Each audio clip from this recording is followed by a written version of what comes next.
there, I'm Hugo from TechCornerTV, and today I will do a follow-up video on my review about the FNIRSI 1014 Digital Oscilloscope. I selected from the comment section of the review video about 10 questions, and I will try to answer and clear your doubts. Without further delay, let's get into it. Okay, so I have already here my system all set up. One of the first questions that you guys made is how to calibrate the probe. So the test probe. So the test probe that it comes with the oscilloscope is this one. You will connect the test probe on the channel and also supply it with the oscilloscope was this BNC two alligators clip. You will connect this on the generator, and you will connect this to the test probe. Okay. After, just go to the function generator, select 1000 Hertz. And select 1000 Hertz square wave, okay, that is cycle 50%, and that's it. Press the, we have to turn the channel on, press the auto, yeah, and now we have what you need. Okay, so let's come here. You have this small key. Insert the key inside the calibration potentiometer. As you can see, when the corners are rounded, it's not calibrated or well calibrated. You will turn the key,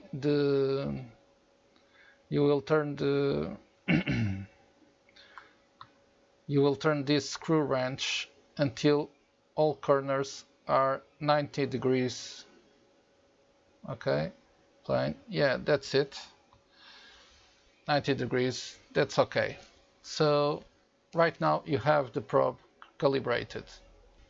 Okay, so another question that was made is how this oscilloscope behaves on frequencies above 50 Hertz.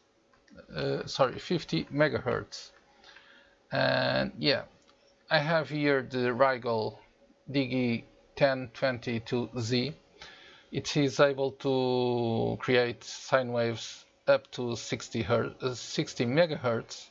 So I will try to put here like 60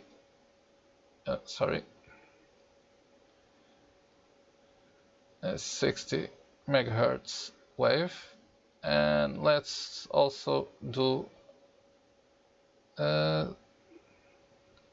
60.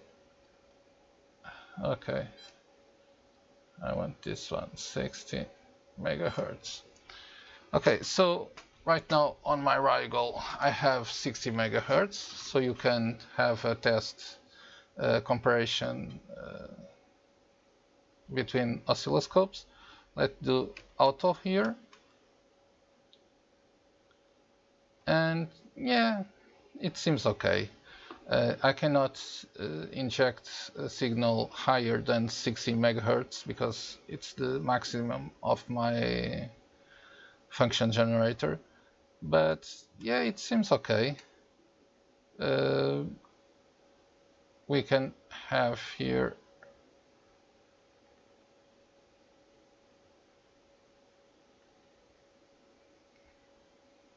different signals. Yeah, the minimum timestamp it's 10 nanoseconds. So yeah, I believe it handles well, in my opinion. We have a clear signal. I don't see much fuzz. Yeah, don't forget this is a 150 euros oscilloscope, and yeah, I believe it's doing all right. So another question that you guys asked is about the 100 megahertz attenuation. It does have here a probe attenuation of 100 megahertz, not 1000. We have 1 times, 10 times, and 100 times attenuation. So yeah, I believe that we can consider that it has the 100 times attenuation. Okay, some users mentioned some issues not on this oscilloscope but on the 1014D. It's a tablet oscilloscope from FNIRSI, and some users mentioned that on voltage below 1 volt it tends not to be very stable. So what I'm going to do now is to, okay, I believe this is the second channel. No, it's the first. Yeah, it's the first. So what I'm going to do now is to put this in 1 kilohertz sine wave, and I'm going to put the amplitude in, I don't know, 500 500 milli peak to peak, millivolts peak to peak. Let's do auto adjust here. It's half a volt. It seems okay. We have a BIOS problem here, for sure, a firmware problem. This value is not correct. Let's do the same for the Rigel.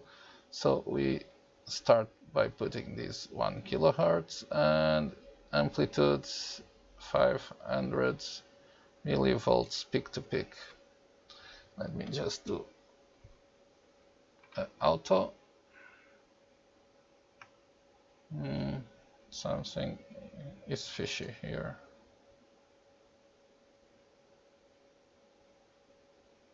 I don't know what happened with the Rigel.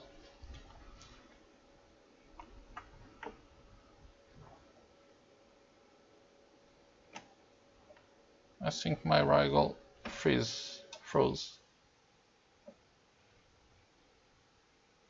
Weird.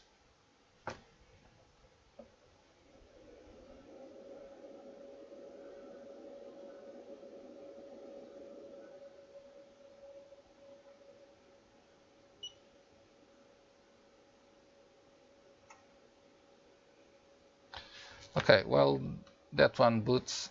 We can see that we can have here a very good signal below 1 volt.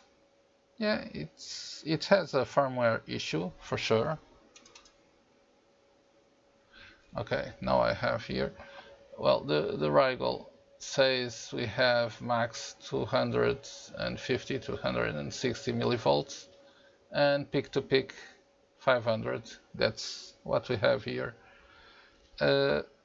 This should be peak to peak also 500 for sure. We have here a firmware problem on this information. I probably will write an email to FNIRSI with some of the problems this have, and probably can be solved with a firmware upgrade. Yeah, so I don't see much of a problem. Let me just put this at 250 millivolts peak to peak. Change here on channel 1, 250 volts peak to peak. Yeah, it seems okay. As you can see, it changed, but the decimal pointer, it's not okay. So this is a firmware display problem. 1 kilohertz, it's okay. The average, let me see the average value. Yeah, so we can have this, we can increase. It seems stable enough. So yeah, I believe that we can work with voltage below 1 volt without any problem. Again, this probably is in need of a firmware upgrade, so yeah, we will have to see when it's available.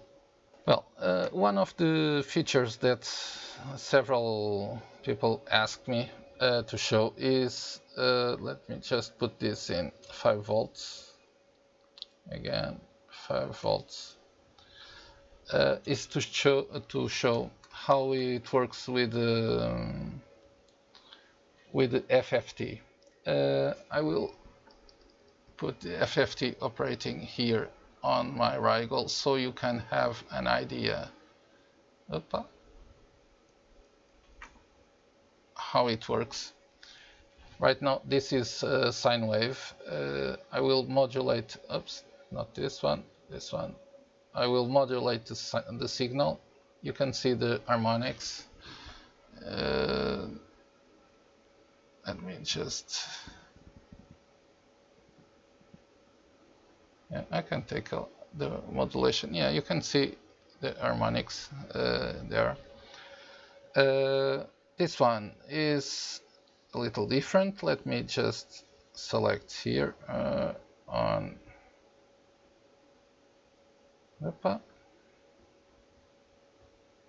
okay, so here we have the FFT. It's displayed on the top. It's a bit different from the one on my Rigol. Let me just modulate the signal to see.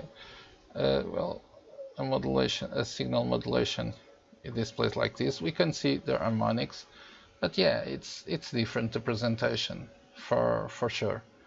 I don't know if we can see here the dBs. For example, here I have the 20 decibels and the scale is dB. I can change for RMS or VRMS. And in this one, I don't see where we can change that. Here, I don't see any place to do this. So yeah, that's what it is. It's a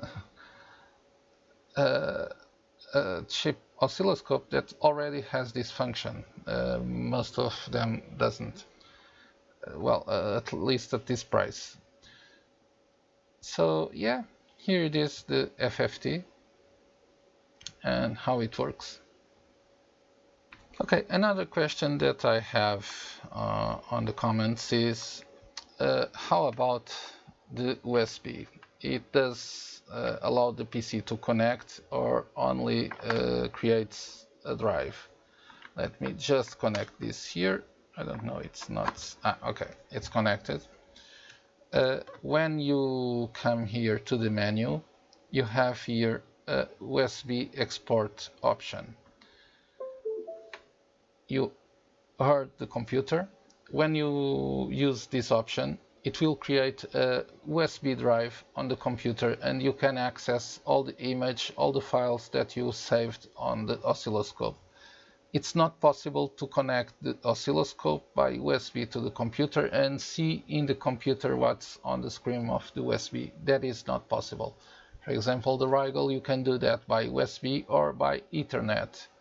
But in here, you are only able to access the image of the oscilloscope. To exit this, just press menu and it will disconnect. Okay, so you also asked me, since this is powered by USB, if you can connect this to a USB power bank. And yeah, I have here a very good power bank. I believe it's 20,000 milliamps hour. Let me just connect this here and turn the power bank on. Yeah, it's charged. Let's see if we can boot the system. And as you can see, yes, it is possible to use a USB power bank to operate and to truly make this oscilloscope portable. Let me just grab the, yeah, it has here, okay, it has here a handle, so it's portable right now. You don't need to have it connected to the power adapter. So the answer is yes, you can connect the oscilloscope to a power bank and make it portable. Yeah. Okay, so I answered some of the questions, and there is also not questions but observations about the oscilloscope. Not all is good in the oscilloscope until the firmware is upgraded, and there are things that the firmware cannot solve. One user called me the attention that this channel 1 is yellow. We have yellow buttons, but the ring in here it's orange or red. So it's inconsistency. It's a visual inconsistency, but yeah, it does not harm the users of the oscilloscope. Another thing that is, well, it has to be corrected is the voltage display, the VPP. It's not correct. It needs to be fixed. It's always volts and should be millivolts or something like that. And yeah, and for example, this shouldn't be 52 volts but 5.27 volts. So it needs urgently a firmware upgrade to correct this bug. And let me see what else. Also, an user also tell me and mention that the AC-DC coupling is inverted. So right now we have AC coupling detected, but selected, but here shows DC. So this one is inverted. So yeah, another small bug that needs to be corrected. And another user also mentioned that the minimum voltage per division is 50 millivolts. Yeah, it's a limitation for this equipment. On the review, I already told this is not for everyone. You probably, if you need more than that, you probably should use different equipment. There are a lot. For this price range, you have to compromise something. If you are willing to compromise, for example, on some features like that one, yeah, it might be okay. Some users ask me about the DSO 5102P or the DSO 2D10 or 2D15. Is it better than this one, or it is worse? Should I buy one or the other? I cannot answer that because I do not work with Hantek yet. So Hantek, if you are watching this video, you may send me a unit so I can do a review and have an opinion about it. But for now, and since I do not know the characteristics of the Hantek, and these equipments are expensive and I cannot buy everyone to test it, I normally recommend the Rigol DS1202Z-E. That is a very complete oscilloscope. It has trigger and decoding and yeah, well, 200 megahertz, and yeah, it has a lot of features, and it's a Rigol. and you can buy one for something like, I believe, 70 euros, $80 more than this unit. And yeah, if you are between that one or Hantek, well, as I told you, I cannot speak about Hantek. I didn't test it yet, but well, the Rigel, it's a pretty good unit and pretty reliable. So yeah, that's kind of my opinion about it. Well, I hope that I answered some of your questions and any doubts were cleared. If not, I'm sorry, but yeah, that's life. And yeah, I hope this follow-up was useful to you. If it was, don't forget to give a thumbs up. Don't forget to subscribe if you haven't already. And if you did, yeah, hit that bell so you can be the first one to be notified. For today, that's all. In 5 days, I will offer this to some lucky subscriber. And yeah, that's all for today. Stay safe. I hope to see you in my next video. Cheers!